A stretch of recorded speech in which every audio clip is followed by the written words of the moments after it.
تفسیر جلالین کے اندر امام جلال الدین سیوطی رحمۃ اللہ علیہ لکھتے ہیں کہ سرکار دو عالم صلی اللہ تعالیٰ علیہ وآلہ وسلم جا رہے تھے حضرت عبداللہ ابن رواحہ رضی اللہ تعالیٰ عنہ کے ساتھ اپنے گدھے پہ بیٹھے ہوئے تھے. سرکار دو عالم صلی اللہ علیہ وسلم گزر رہے تھے تو عبداللہ ابن ابی جو کہ منافقوں کا بہت بڑا سب سے جو اعلیٰ سردار تھا, رئیس المنافقین جسے کہا جاتا ہے, اس کا علاقہ آ گیا. اب سرکار دو عالم صلی اللہ علیہ وسلم کے مبارک گدھے نے وہاں پہ پیشاب کر دیا.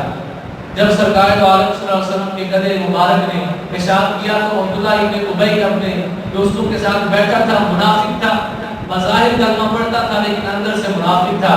اس نے کیا کہا, بلند آواز سے بولا, اے محمد صلی اللہ علیہ وسلم, تیرے گدھے کی پیشاب کی بو نے مجھے تکلیف پہنچائی ہے, معاذ اللہ.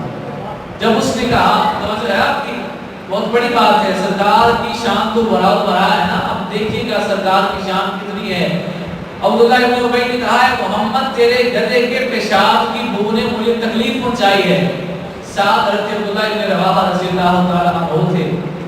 پوچھا نہیں, یا رسول اللہ مجھے فتویٰ بتائیں, آپ کے گدھے کی توہین ہو جائے تو کیا کرنا چاہیے. آج وہ کہتے ہیں ممتاز قاضی کو چاہیے تھا پہلے تھانے جا کے رپٹ لکھواتا, پھر 6 مہینے انتظار کرتا. حضرت عبداللہ ابن رواحہ نے پوچھا نہیں, یا رسول اللہ اس نے آپ کی گستاخی کی ہے, آپ کی نہیں, آپ کے گدھے کی, اور گدھے کی ملی گدھے کے پیشاب کی ہے, تو بتائیں کیا کرنا ہے. ایسا نہیں کیا, بنا سرکار سے پوچھے عبداللہ ابن ابی پہ حضرت عبداللہ ابن رواحہ ٹوٹ پڑے. اس کو مکوں سے مارا, اس کو ٹھوٹوں سے مارا, اتنا مارتے رہے. وہ ساتھ صرف ہاتھ سے نہیں مارا, منہ سے بھی بولے, اور منہ سے بول کے کیا کہا, کہنے لگے, اے منافقوں کے باپ, تو نے میرے نبی علیہ الصلوۃ والسلام کے مبارک گدھے کے پیشاب کی توہین کی ہے.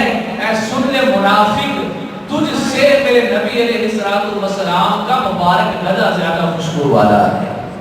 سرکار نے یہ نہیں کہا کہ عبداللہ یہ کیا کر رہے ہو, کہاں گدھا کہاں انسان, تم انسان سے گدھے کو افضل کر رہے ہو. بلکہ جلالین کے اندر لکھا ہے کہ حضرت عبداللہ ابن رواحہ کا اتنا کہہ کر بھی دل نہ بھرا, بلکہ پھر بھی بولتے رہے, کہا اتنا کہہ کر دل کو تسلی نہ ہوئی. ساتھ لڑ بھی رہے تھے, بکوں کے ساتھ, ٹھنڈوں کے ساتھ, اس کو مار رہے تھے, اکیلے تھے, وہ اپنے دوستوں کے ساتھ تھا. زخم انہیں بھی آئے, زخم اسے بھی آئے, ساتھ مار بھی رہے تھے.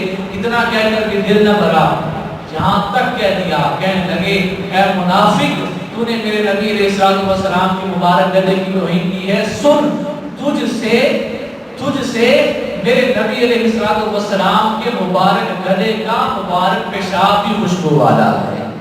وہ جن کے مبارک گدھے کے پیشاب کے لیے بھی لڑائیاں کی جائیں, اسے پیغمبر اسلام کہا جاتا ہے.